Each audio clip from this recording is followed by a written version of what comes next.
Mes chers amis, je suis vraiment content de pouvoir vous retrouver pour cette Assemblée générale. Déjà 5 ans que je m'adresse à vous lors de nos Assemblées générales.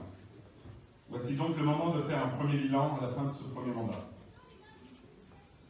Ça ne vous étonnera pas si je vous dis que celui-ci a été particulier par le contexte, intense par l'énergie demandée, triste par la disparition de Gaston il y a presque 2 ans jour pour jour, et heureux par tous les projets portés par les GIC. Je n'imaginais pas qu'au bout de 5 ans, 80% de mon temps sera accaparé par le grand gibier, et le sanglier notamment.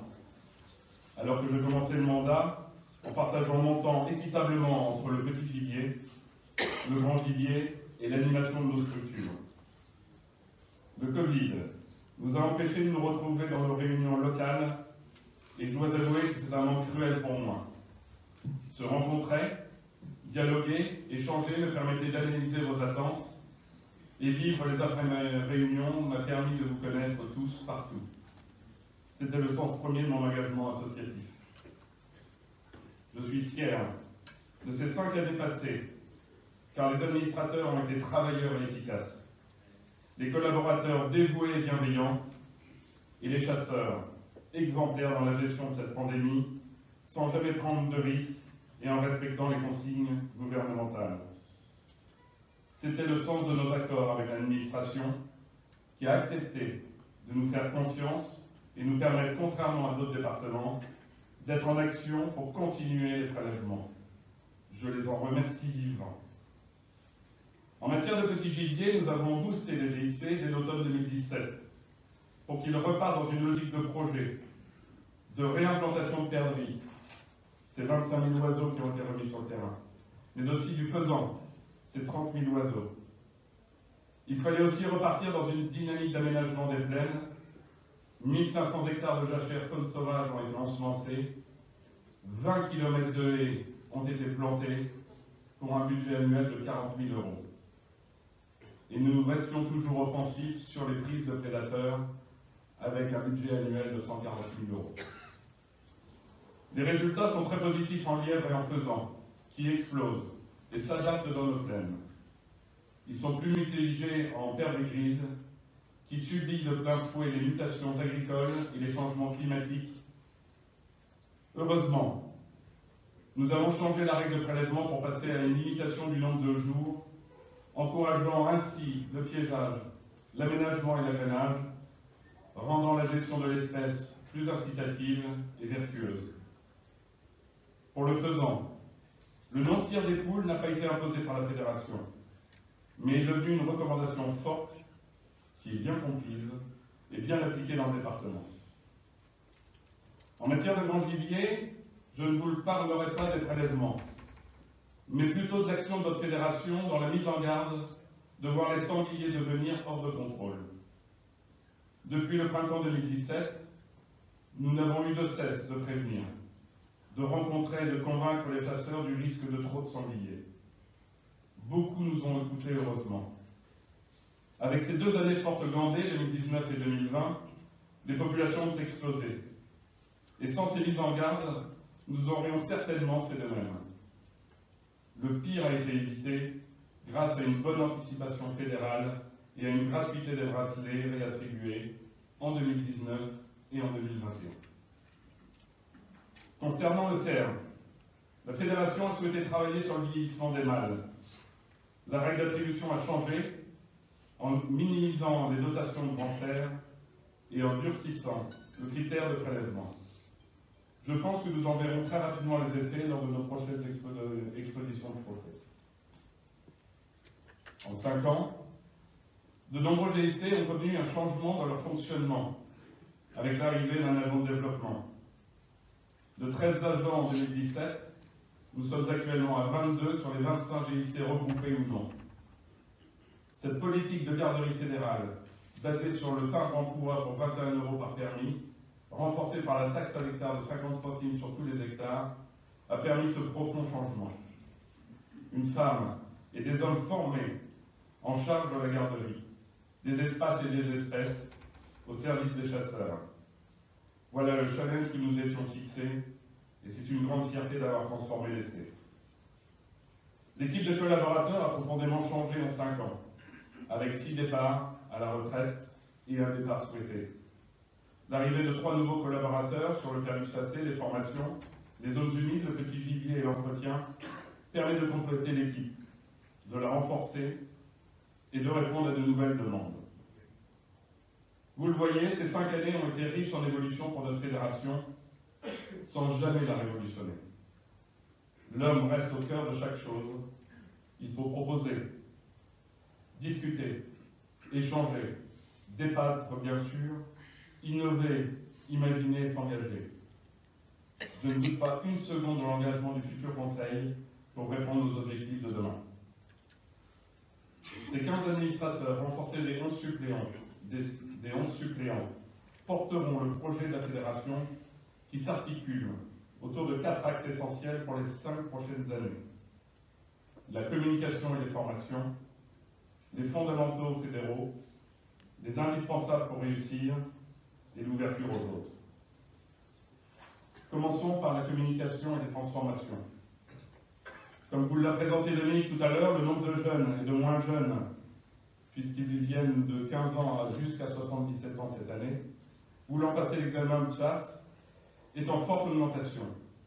Il est donc de notre devoir de les former avec exigence et sérieux, et nous nous y employons.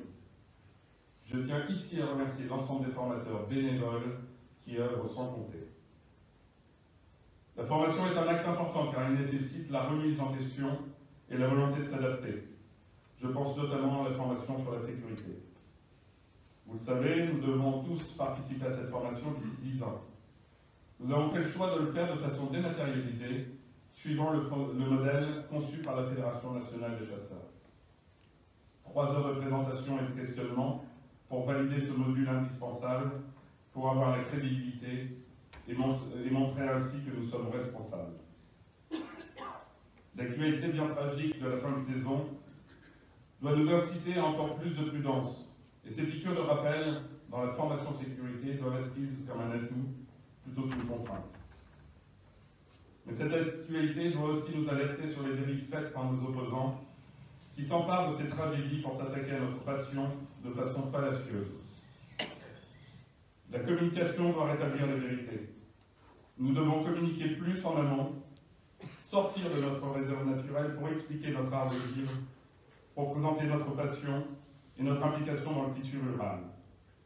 La chasse donne actuellement tellement à nos campagnes. Il nous faut toucher de nouveaux publics et se projeter vers l'avenir. Un grand travail est à mener dans ce sens, et je sais que la nouvelle équipe est très attachée à relever ce défi. Le second axe de travail se fera en se basant sur nos fondamentaux. Quelle est donc notre vision concernant le petit gibier? Sur ce point, je vous affirme que votre fédération sera volontariste en la matière. L'équipe s'est renforcée de vraies compétences sur les espèces et sur les biotopes. Nous renforçons le volet agronomique pour proposer toujours plus de solutions à nos adhérents. Partout dans le département, des projets doivent voir le jour pour la perdrix, le faisan, le lièvre, le lapin, la perdrix rouge. Nous devons être encore plus sur le terrain pour répondre aux questions et mettre en place des projets. Nous nous y engageons. Le petit gibier est un axe majeur de notre ambition. Que dire sur le grand gibier? Je vous l'assure, mes amis, dans l'Aisne, nous chasserons le sanglier, mais de façon raisonnable et toujours plus responsable. Cela fait maintenant 5 ans que nous mettons tout le monde en garde face à un scénario qui serait catastrophique. Énormément de sangliers, beaucoup de dégâts et des dents de chair. Nous sommes passés à côté de la correctionnelle. Heureusement que nos discussions sur les équilibres ont été suivies des faits. Nous avons doublé le nombre d'UG qui reviennent dans le contrat. Partout, les prélèvements ont été faits avec des populations qui n'étaient pas pléthoriques, car nous sommes revenus, enfin, à un cycle normal de reproduction après 2 années exceptionnelles. Pour inciter les chasseurs au prélèvement et à la restauration des équilibres population-milieu, nous avons, dès le début décembre 2021, décidé la gratuité des réattributions pour bien déconnecter le travail à faire sur les populations de toute logique financière. Le sanglier n'est pas une manne financière pour votre fédération, ça ne l'a jamais été et ça ne le sera jamais, n'en déplaise à certains. Pour la campagne de printemps et d'été, tous les sangliers prélevés à l'affût et à l'approche, ainsi que ceux réalisés en battu dans les maïs, n'entreront jamais dans votre historique des 6 ans. Le but de cette mesure est d'inciter le chasseur à éviter les dégâts dans les cultures, au moment où les denrées agricoles sont à des niveaux de prix impensables. À partir de l'ouverture générale, toutes les réattributions seront prises cette année. Au cours de ces 5 années, j'ai été confronté lors de mes passages dans les UG au questionnement de certains qui ne réalisent que le tiers de leur attribution triennale, de peur que prélever leur coûte plus cher, et bien souvent la règle des maxis devenait la loi gravée dans le marbre, et on s'arrêtait là. Face à ce constat, il faut changer les choses pour quitter un système très équitable, mais pénalisant pour ceux qui ont prélevé beaucoup pour restaurer les équilibres, et qui se trouvent avec des historiques forts et des populations restreintes. Nous vous proposons de supprimer les maxis. Nous baserons notre réflexion sur des objectifs mini par plan de chasse pour les saisons 2023-2026. Ces objectifs mini feront l'objet de discussions concertées avec vos responsables grandvilliers ainsi qu'avec nos partenaires. Nous reviendrons donc à un prix du bracelet. Celui-ci sera certainement fort pour les sangliers du mini, mais deviendra dérisoire dès le mini atteint. Vous le comprenez, dans cette proposition, le but est d'assurer la restauration des équilibres entre les populations et les milieux. Voilà pour le sanglier. Concernant les grands cervidés, après notre action pour le vieillissement des mâles, nous poursuivons notre gestion raisonnée de l'espèce. De façon pragmatique, nous répondrons aux différentes attentes sur le terrain. Mais je vous avoue que je suis inquiet de voir ces grands cervidés fuir les grandes forêts domaniales. Une surexploitation du bois dans ces massifs entraîne un exode des populations du mois d'octobre à février. Auparavant, les coupes étaient ciblées et tournantes pour satisfaire aux objectifs d'exploitation par massif. La calarose et les scolytes ont, paraît-il, tout bouleversé. Je vous avoue pour ma part que ces cervidés chassés des forêts à cause des coupes partout est inadmissible. Que sont devenus les comités de massif, où chacun, sous l'autorité du préfet, pourrait écouter la politique de l'office, où chacun, selon sa sensibilité, pouvait questionner le gestionnaire de nos forêts. Plus rien. Silence radio. On coupe. On coupe partout, on coupe fort, sans aucune cohérence. Si, avec une cohérence économique bien décevante. Le contexte sanitaire ne peut pas être l'excuse de tout. Les bois atteints par la maladie devaient venir en déduction des objectifs par massif. C'eût été une politique respectueuse des intérêts de chacun et profondément responsable de la part de l'Office. C'est une véritable catastrophe, aussi bien pour nos forêts que pour les cervidés qui y vivent. Ces forêts deviennent vides l'hiver et les cervidés se réfugient dans les bocteaux, où leur salut est assuré par les plaines. Une aberration totale, une urgence absolue à traiter et une restauration impérieuse des comités de massif, car une gestion est bonne quand elle est concertée. Parlons maintenant des indispensables.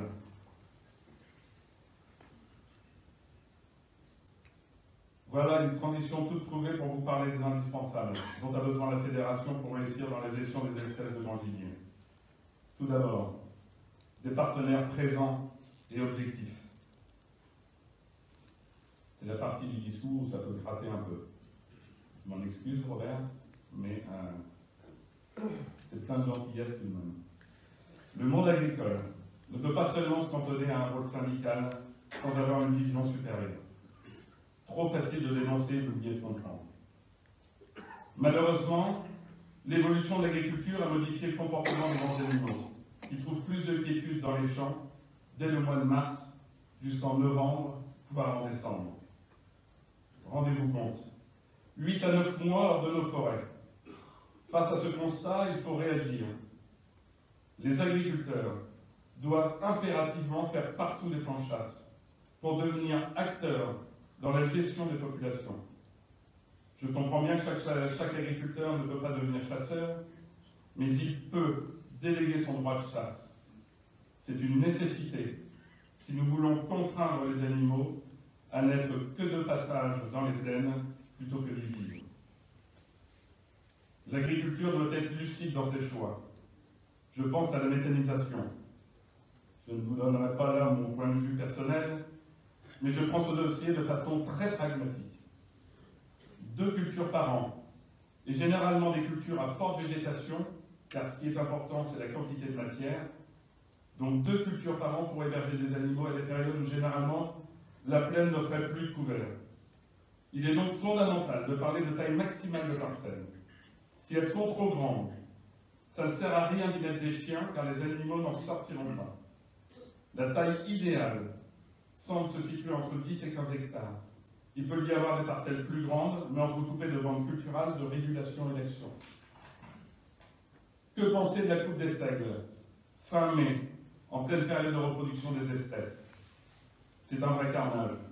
Et nous souhaitons que la profession agricole soit contrainte de respecter les 15 premiers mètres de ces parcelles.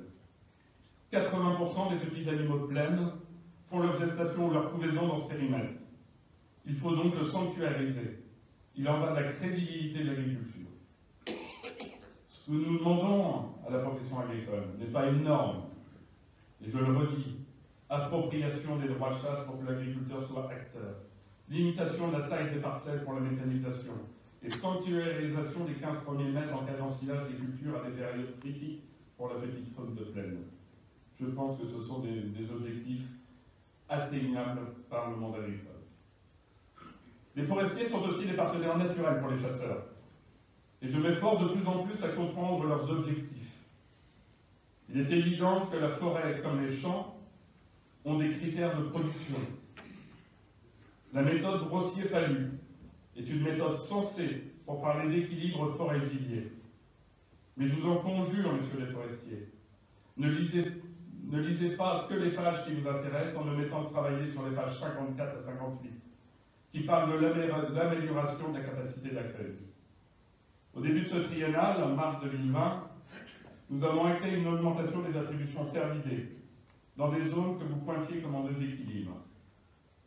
Nous avons fait l'effort de vous écouter et de vous accompagner.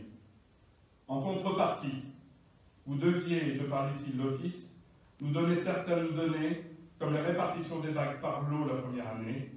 Ça a été fait. Puis la réalisation par lot, ça n'a pas été fait. Puis la seconde année, vous avez décidé de n'en faire qu'à votre tête, sans respecter nos accords initiaux. C'est totalement incroyable. Et je ne vous parle pas de la copie blanche que vous n'avez même pas rendue concernant l'amélioration de la capacité d'accueil. Le respect de la parole pour parvenir à des objectifs est une nécessité. Les forestiers privés ne se comportent pas mieux. Je me souviens d'une visite au printemps 2019 au syndicat de la propriété forestière où Paul Corpel m'accompagnait pour discuter avec le représentant du syndicat. Pour lui, nous lui faisions part de notre vision concernant le prix exorbitant des locations de bois. Ces prix, en dehors de tout entendement, augmentaient au fur et à mesure de la réussite des chasseurs, pour finir par une spirale infernale avec plus de tableaux, plus de locations et dans le même temps plus de dégâts, donc plus de contributions. À ce rythme, tout le monde va droit dans le mur. Tout le monde, non. Les chasseurs, oui. Pendant ce temps, le forestier voit son revenu synégétique augmenter, et tout ça généralement sans passer par la case Bercy. Il faut se sortir de ce travers. Un vrai bail ou un statut, tel le statut du fermage, permettra d'inscrire une durée et un prix. Il faudrait aussi conditionner à la réalisation et aux dégâts pour le rendre vertueux. Si on réalise des objectifs atteignables, il pourrait y avoir une décote et à l'inverse, un système de pénalité. Le syndicat forestier avait promis un modèle de bail pour la fin 2019. Rien n'est venu. J'en appelle maintenant à l'administration pour qu'un vrai travail soit fait dans ce sens. Sans ce bail, nous ne réussirons pas dans la gestion du immobilier. C'est l'alpha et l'oméga. C'est la clé pour réussir et se sortir enfin de cette spirale malfaisante. Le pire dans cet enchaînement, c'est que le chasseur local rapproche le fusil, car tout est devenu trop cher pour lui. Et on voit débarquer des cohortes de chasseurs d'autres départements ou d'autres pays, qui ne sont en rien solidaires de la politique grand gibier axonaise et qui n'ont qu'une seule envie, tirer et prélever, quoi qu'il en coûte. Ce n'est pas ça la chasse que nous souhaitons dans l'Aisne, ce bail est vital. Le travail avec nos partenaires est important pour respecter les équilibres. Mais un autre travail est aussi important à faire maintenant pour éviter les abus. Je pense aussi ici aux dégâts et aux causes de ceux-ci. Dès mon arrivée en mai 2017, lors de ma première entrevue avec le monde agricole, je leur ai annoncé que la fédération serait raisonnable et responsable. Mais, qu'en contrepartie, je souhaitais la mise en place rapide de la grille d'abattement pour moraliser les dérives intolérables. Le confinement n'a rien arrangé et en 2020, nous l'avons acté avec la profession. Il est maintenant temps qu'elle s'applique pour agir en transparence. Il y a des cas inacceptables, comme celui où l'agriculteur détruit les clôtures mises. Celui aussi où il réclame des dégâts d'animaux provenant de son propre fonds. Ou enfin celui qui ne chasse pas, ou pas assez, ou refuse de chasser, ou de déléguer son droit et qui réclame des dégâts. Ces trois cas doivent être discutés sérieusement avec la profession agricole. Quand il y a des abus, il doit y avoir des cotes pour moraliser ces demandes. C'est indispensable et nous serons intransigeants sur ce sujet. L'ensemble de ces points primordiaux nous permettront d'aboutir dans la gestion des espèces afin qu'elles soient en équilibre avec les milieux. C'est une priorité absolue. Et nous œuvrons en permanence pour tendre à cet objectif. Mais de grâce, ne nous laissez pas seuls à y travailler, sinon ce sera peine perdue. Quelle est la vision d'avenir pour la Fédération?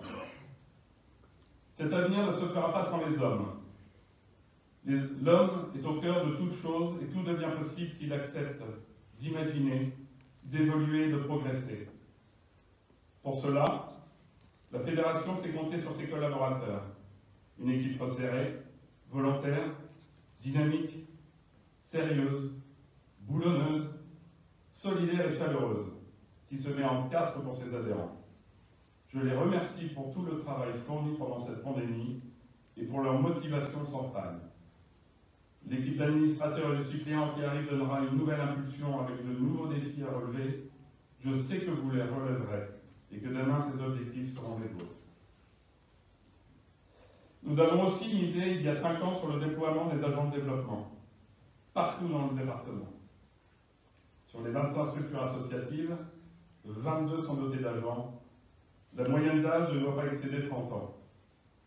Vous êtes, Madame et Messieurs les agents, une pièce maîtresse dans notre structure associative. Vous êtes une courroie de transmission. Vous êtes au service des adhérents de votre GIC, mais aussi au service des autres. Vous êtes le lien entre le petit gibier et le grand gibier. Le lien entre le conseil du GIC et les adhérents. Vous êtes le moteur du piégeage. Vous êtes les garants du droit. Et vous êtes en soutien à vos structures pour que celles-ci vivent. Je vous remercie de votre dévouement et vous savez que vous pouvez compter sur nous. Nous n'avons de cesse de travailler pour garantir des financements à vos GIC, garantissant ainsi vos salaires.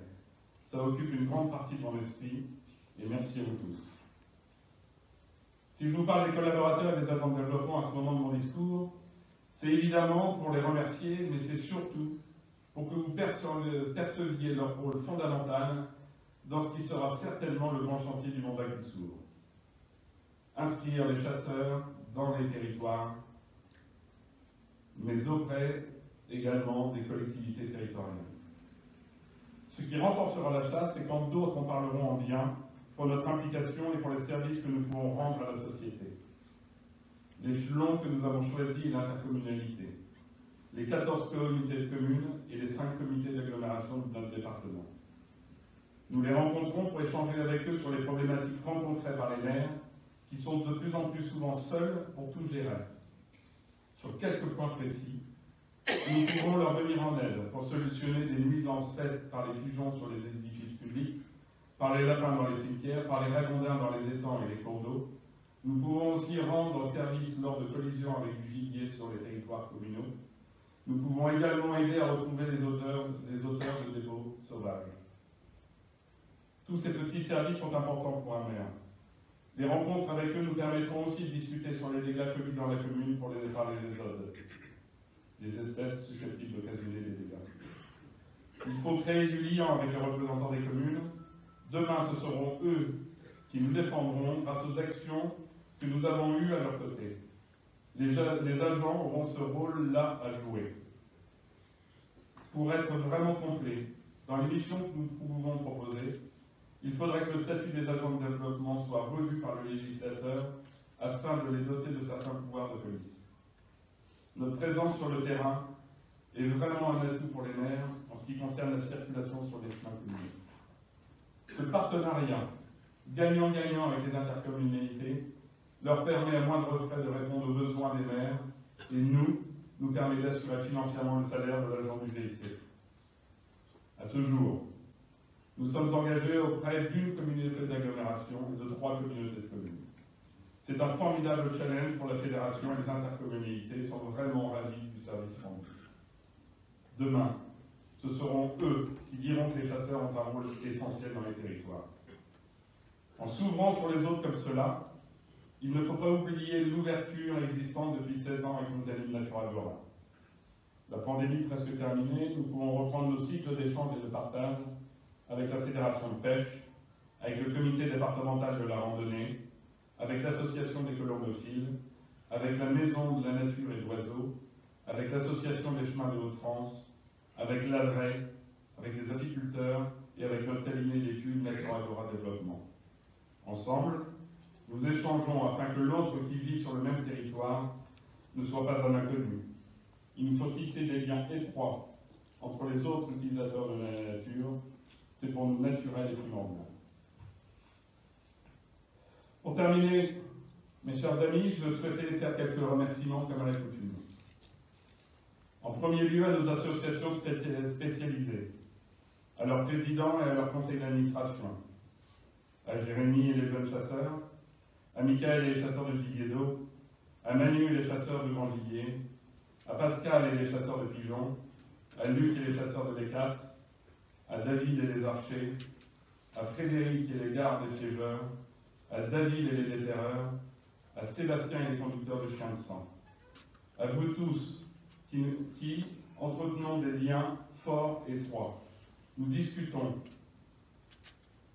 et nos discussions nous font avancer et ensemble nous travaillons à l'avenir de nos passions. Je tiens aussi à remercier les présidents de GIC qui font un travail bénévole formidable sur le terrain avec leurs agents et leurs équipes. L'animation des territoires passe par vos structures bien souvent. Grâce à vous, des projets synergétiques ou pas voient le jour. Vous êtes des viviers d'idées. Nos rencontres annuelles sont très importantes et je vous remercie du fond du cœur pour votre engagement. Je remercie aussi notre président de région, David Bertrand, qui n'hésite pas un instant quand il faut choisir pour des partenariats gagnants pour nos territoires. C'est avec les chasseurs qu'il conçoit sa vision régionale de la ruralité. C'est un choix courageux, nous honore et nous oblige. Merci aux conseillers régionaux de tous horizons présents à nos côtés et un merci spécial à Nelly, notre représentante chasse qui œuvre dans cette instance pour nos territoires axolés. Je remercie les parlementaires qui étaient là ce matin et qui sont venus nous saluer. La campagne va son plein et c'est avec une grande joie que nous les avons accueillis. Je connais leurs engagements à nos côtés. Nous aurons bientôt besoin d'eux pour renforcer les prérogatives de nos agents de développement. Merci à eux.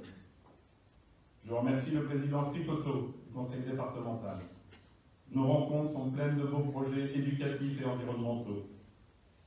L'empereur Auguste avait initié l'expression « tous les chemins mènent à Rome ». Le président Nicolas préfère s'engager sur celui qui mène au siège de nos associations rurales et Natura Agora. Qu'il en soit remercié.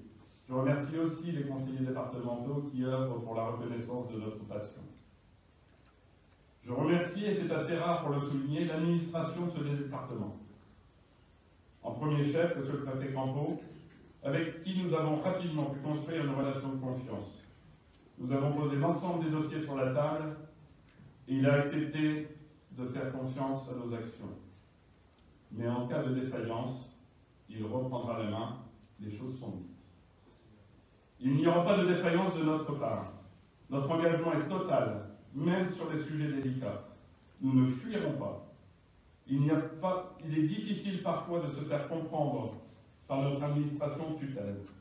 N'est-ce pas, monsieur le directeur? Mais je dois reconnaître votre grande capacité d'écoute. De temps en temps, je regrette que vous vouliez soutenir une filière agricole mal à propos, ou que certains textes soient prêts sans en avoir débattu ensemble. Mais je tiens à vous remercier, ainsi que vos services, et M. Benoît en particulier, pour l'ensemble du travail accompli lors des confinements et des épisodies, ainsi que pour votre réactivité lorsque le feu couvre. Merci, monsieur le directeur. J'en profite aussi, puisque je suis dans le volet d'administration, pour saluer clairement les louvetiers. Je savais, lorsque nous avons choisi de rétablir les équilibres avec les sangliers, que certains chasseurs ne seraient pas à l'écoute de notre message.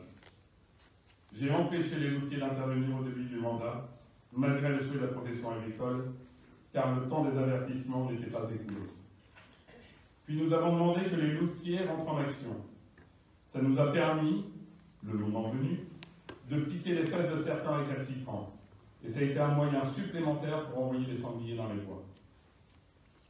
Il faut aussi comprendre que les louvetiers ne vont pas résoudre la problématique sanglier et que tirer tous les animaux en plaine ne sera pas la bonne solution. Les chasseurs doivent prendre en main nos exigences et les louvetiers doivent juste nous accompagner, mais surtout ne pas prendre la main, sinon c'est le clash assuré. Je remercie aussi leurs actions pour nous aider à contenir les populations de renards et de blaireaux. Pour clore ce chapitre des remerciements, je garde l'intime pour la fin. Il n'y a pas de président sans un directeur. Renaud, je dois te remercier pour le travail que nous faisons. Merci de ta confiance, merci pour ton soutien sans faille. Nous partageons la même vision du service aux adhérents et la même vision humaniste des choses. Merci à toi. Merci à la moitié, Patrick. Nous fêtons cette année nos noces de bois, ça fera plaisir aux forestiers. 5 ans de partage, de travail et d'amitié au service de nos passions. Merci à Paul pour le travail énorme fait sur le dossier des dégâts.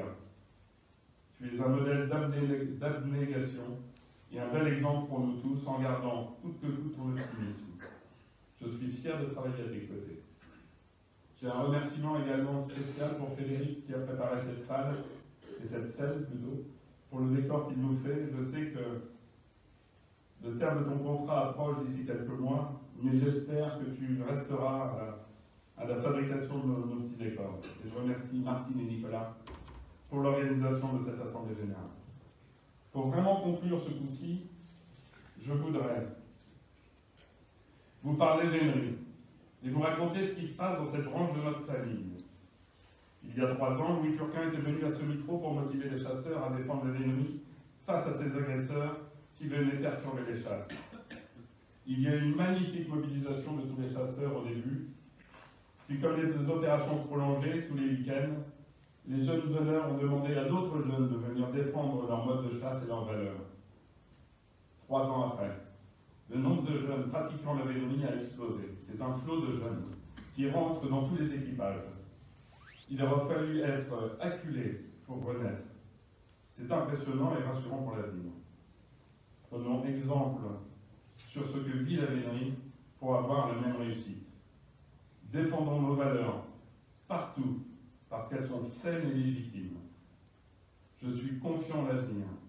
Je crois en l'homme et aux chasseurs.